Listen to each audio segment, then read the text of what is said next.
Hello and welcome to On the Bench Extra, the local football show where we look at local football. Joining me on the sofa today is former Grimsby town manager Alan Buckley and the man who wrote his book, Paul Thundercliffe, and of course we have our regular pundit Tom Hardy, slightly more clean shaven. Coming up on the show we have highlights from the game against Altrincham at the weekend, and we've dug out a classic from when Alan was in charge against Nottingham Forest. Don't forget we are on social media as well, so get in touch with the show. So no introduction needed, Alan. Just your thoughts on Grimsby Town's season so far. Been a bit indifferent. They started reasonably well, I think, until the two fantastic away wins, Wrexham and the other one, whoever it was anyway, Torquay. Yeah. You know, I thought they were looking over the shoulders a little bit. You know, things were looking a bit dodgy, but they had two terrific away results. From then on, they've kicked on very, very well, so and they're in a terrific position. Definitely looking more positive now. Definitely, no doubt about it. Paul, would you agree with Alan's assessment of the season so far? Yeah, it was a bit stodgy at the start, really, of the season. We weren't really winning games we should have done, particularly at home, particularly to teams near the bottom. But there's certainly a more winning mentality. I don't think it's as attacking as I'd like it. I think we could score more goals and need to score more goals. But yeah, on the up.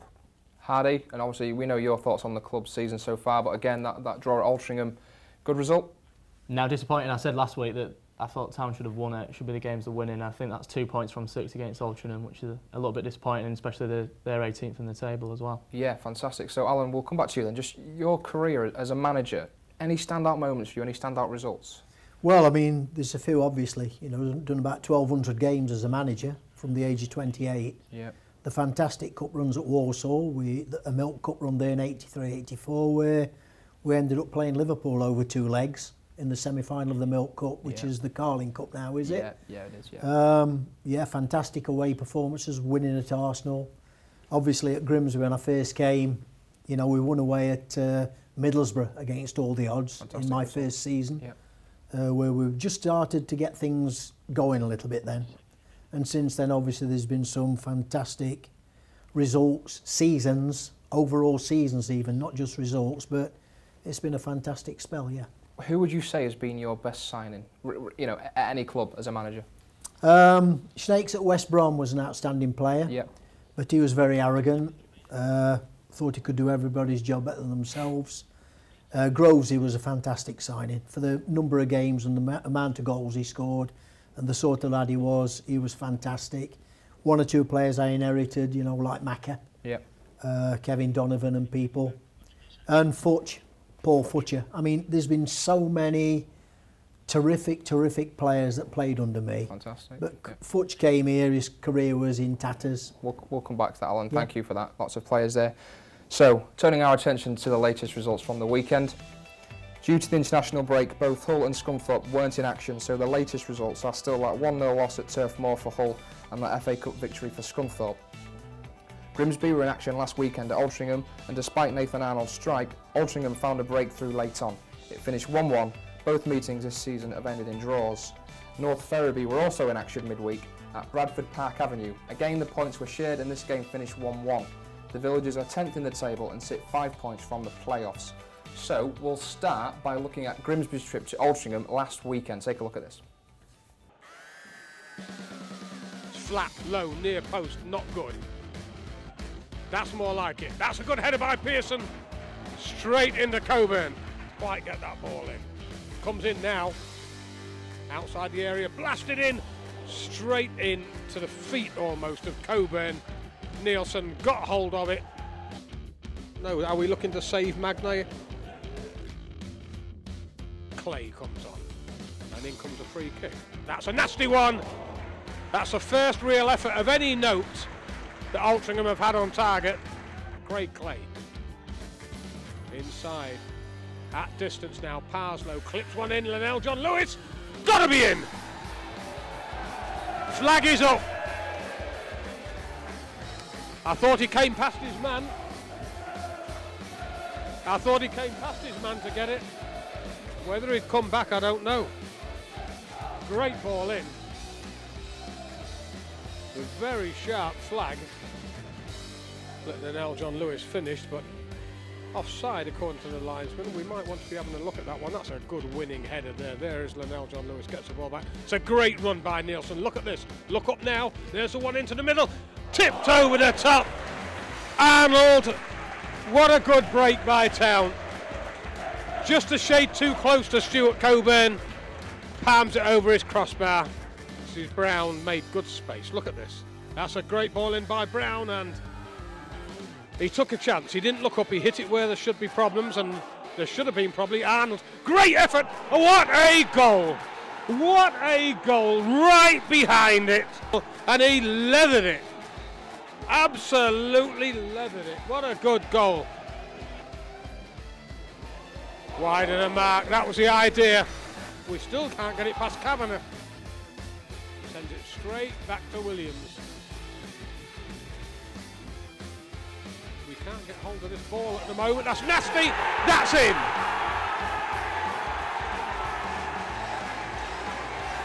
I think it's Scott Leather.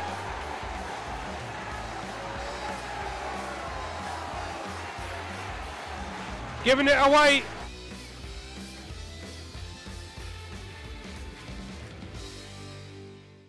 So, heartbreak for Grimsby late on. Alan, obviously more critical than most as a manager, I suppose. You know, what do you make of that game?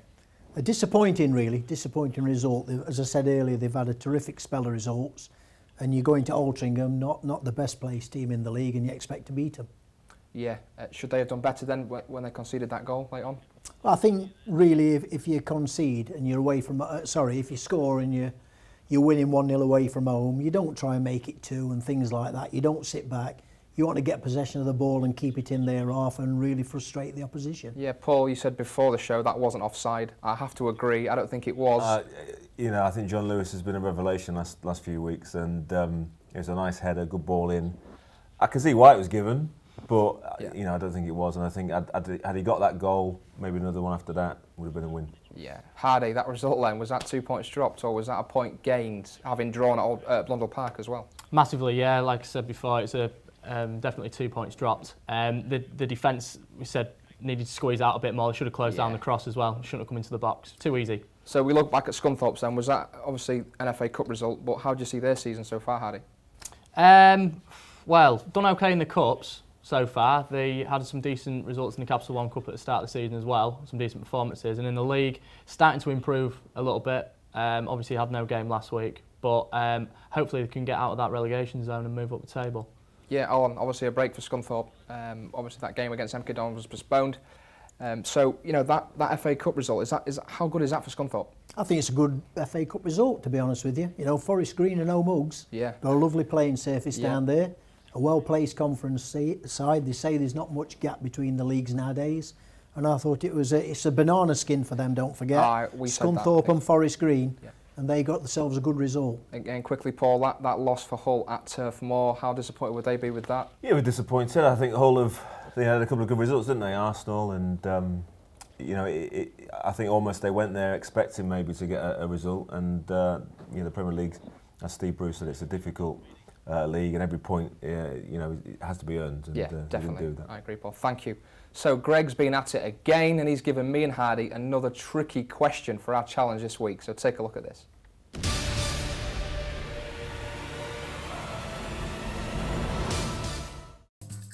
In 30 seconds, can you name any of the 23 managers to have managed over 1,000 games? Sir Alex Ferguson, Lenny Lawrence, Arsene Wenger, Brian Clough, Bill Shankly,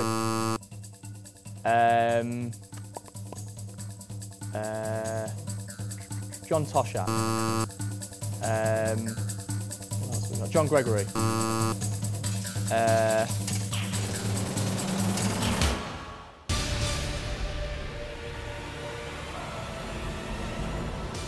Thanks, Greg, for that question. We'll see the next part in the second part of the show. So, Alan, a bit of a legend amongst Grimsby Town fans, they've sent in some questions for you. So, GTFC Matt said on Twitter, which of the current Town players would you pick in the Wembley double team and why, if any? No, nobody would get in that team. No, any particular reasons? They're not good enough to get in that team. I love your honesty. Thanks, Alan. Got another one. This is from @DS_Humphrey on Twitter. Who is your favourite current Town player and why? I like Sean Pearson, not elegant, not very smooth to watch, but I tell you, he gives everything he's got for that football club, and I think whenever Sean's not there, they miss him. And I do like Nielsen. I mean, he's a bit of a maverick, bit of a one-off, not very consistent, but he can produce an extra bit of something. I like skillful players. So Scott and Sean? Just about, yeah. Thank you very much, Alan. Coming up in part 2 of the show, we take a trip down memory lane and see a 7-goal thriller from the days when Alan was in charge. But just before we do, I'm going to ask you, Hardy, your most memorable game for Grimsby Town. I wrote this one for the Grimsby programme. It was a 6-5 win over Burnley. It was on Halloween, and I can't remember exactly what year it was, but it was an absolute stonking Was that game. a devilish fixture? Oh, it was ghoulish. Any standout moments from that game? 11 goals. 11 goals. It was brilliant. Loads of goals. Loads of fun. It's not often you see that, is it? Exactly. Anything else? Anything else? Crowd, atmosphere? A town win. The atmosphere was brilliant. It was absolutely freezing cold, but the place was absolutely bouncing. It was, yeah, good old days at Blundell Park. Thank you, Hardy. Good memory. So, this week's half-time teaser then is who scored the winner for Hull City the last time they beat Tottenham in 2008? See you after the break. See, for me at the time, it was just normal. You know, we were in a championship, we were playing the likes of Forest. It was just what used to happen, and it's bizarre now. You look at this and you think it's a different world. Yeah, Hardy, do you have many memories of this match or the town of that sort of season? I do, vaguely.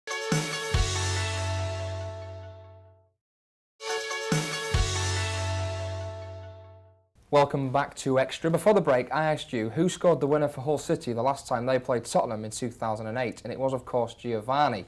Congratulations if you got that at home. Coming up in part 2, we have highlights from a classic game when Alan was in charge, but first, let's check out the second part of this week's challenge.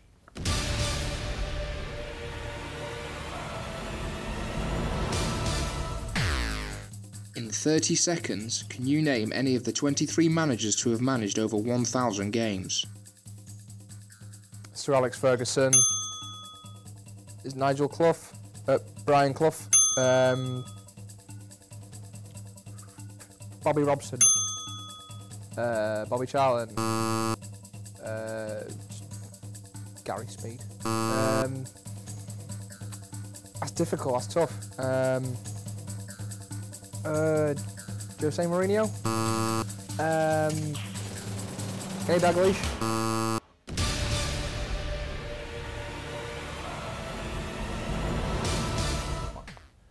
Thanks again, Greg, for that challenge. I'm sure we'll have another hard one next week. So this is the part of the show, chaps, where we talk about a current football manager, and we're going to look at Pochettino at Tottenham. We mentioned him a few weeks back on the show, but again, he's under criticism, Alan. Is this fair criticism? Does he deserve this?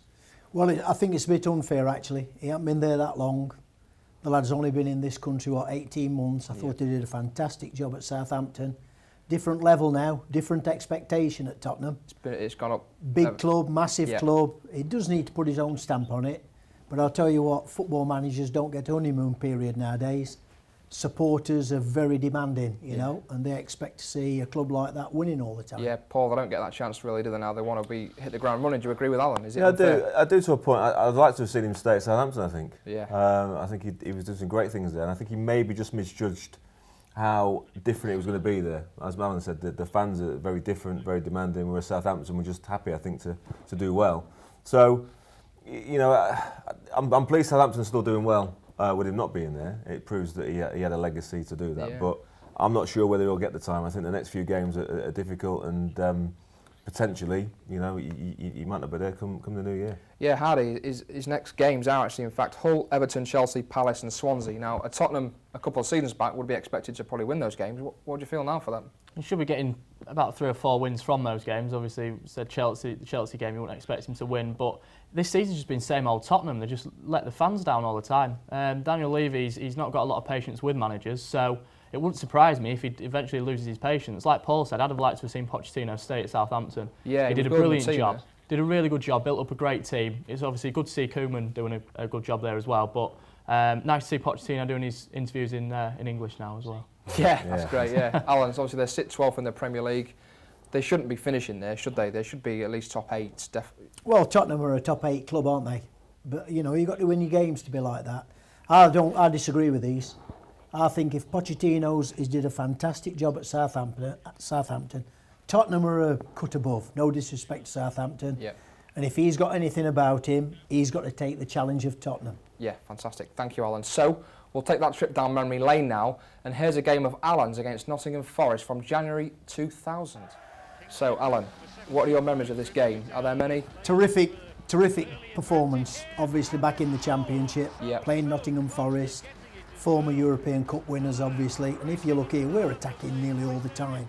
Yeah. Our play, our football, passing and movement were terrific. Any standout performances for you, Paul, in that game?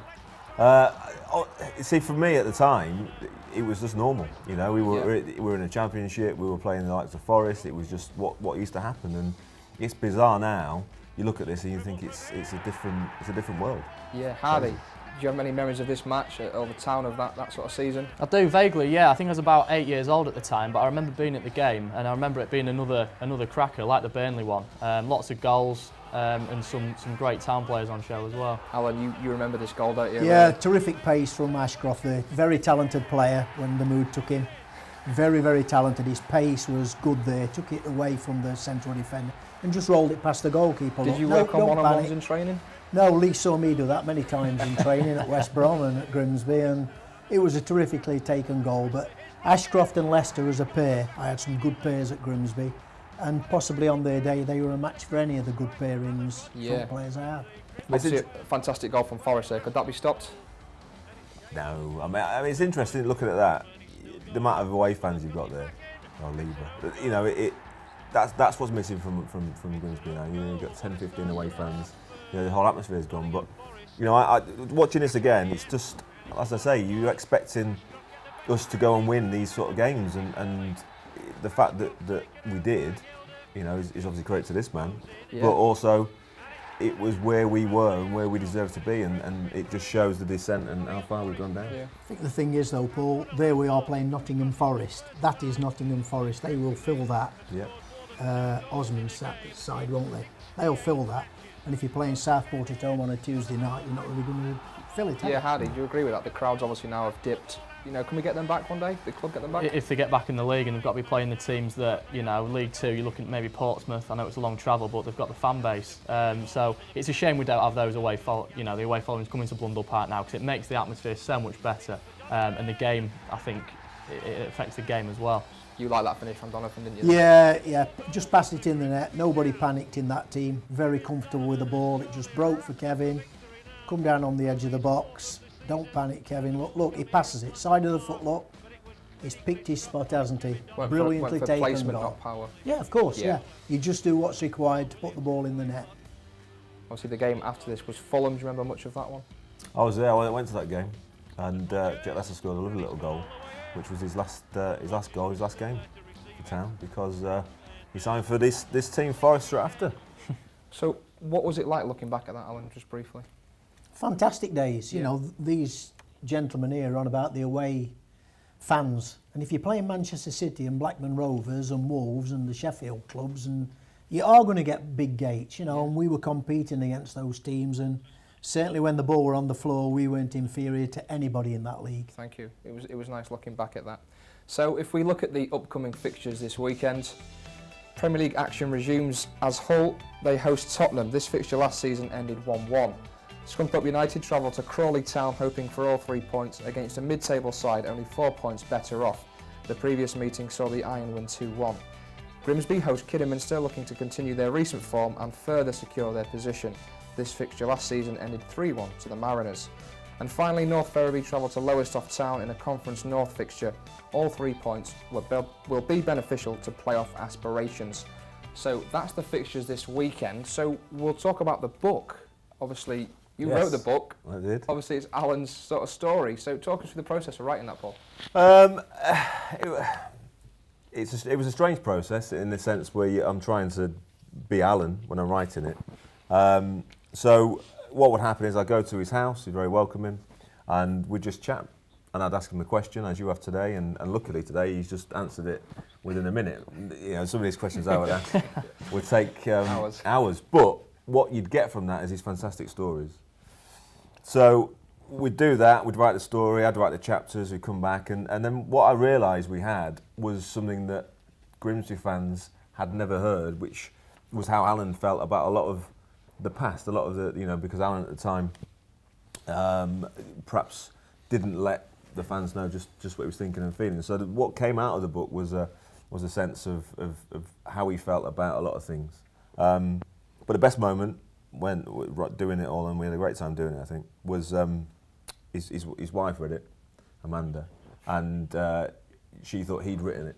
So for me, that's the biggest sort of compliment I could have, really, that I'd found his voice, if you like, and written it. But I think it does him a great service. It's not a what's the word? It doesn't have to attack anybody. It doesn't have a go at me. It just tells the truth, and the reaction last year when it first came out was fantastic, and we decided to make it available again, and obviously it's available for people to buy. How was that for you, Alan, taking a trip down memory lane even further? Fantastic, you know, as Paul said, it used to prick me conscience, really. What about this, what about that? And while things were coming into my mind, I just used to elaborate, and then after about 10 minutes go back to the first question he asked anyway, you know. But that's the way it was. Paul was very patient, and I think the way he went about it was absolutely brilliant. And when you see the finished article and the fact that they all sold out within a couple of months, the first issue, is it, Paul? That's right, yeah. You know, very proud about that. Very proud. That is good. Hardy as well. Do you want to just pick the book up and just... I certainly can. Show a great fans? Read as well. A so, fantastic Hardy, read. for you, if you was a football manager being probed, you know, would you find that difficult? Yeah, definitely. But I think, like Alan said, it was nice for him to get his point across, to tell the fans how it was and how it is now and what he's getting on with. But that was my holiday reading last year. I read that book and I read Palos, and compliments, that one's better. Oh, well, I'm not just saying that because they're on the show either. Well, maybe we should get Palo on and then... So my wife would quite like Palo to come on the programme, by the way, yeah. You mean the Italian lad? So, yeah. Do we see any further books coming out? Well, Paul keeps on about, you know, we tried to get everything in that one. Yeah. And it's not evil. I've just told it like it was, the truth. We haven't really elaborated about anything. If people are interested, then they'll read it. If they're not, well, they're not going to read it, are they? But I really enjoyed working with Paul on it, but I had the easy part. He did all the hard work. Yeah, that's what the fans want to hear, the truth. Just before we go, a couple of questions, Alan. Kevin Donovan passes on his regards to you. He's been in touch with the show, but he says, if you were still a manager and money was no object, which 3 English players would you sign now for Grimsby? Difficult to pick English ones. The Premiership's full of foreigners, isn't it? I'd have Daniel Sturridge for a start, and then I'd have to think about the rest. Thank you, Alan. So that's all we have time for this week. Time has beaten us. We're back Saturdays at 10 o'clock. And if you want all other sports stories, you can watch On the Bench Tuesdays at 7. Thank you to Alan, Paul and Hardy for coming on to the show. And you can get in touch with the show on social media, Facebook, Twitter and email. So for now, it's goodbye.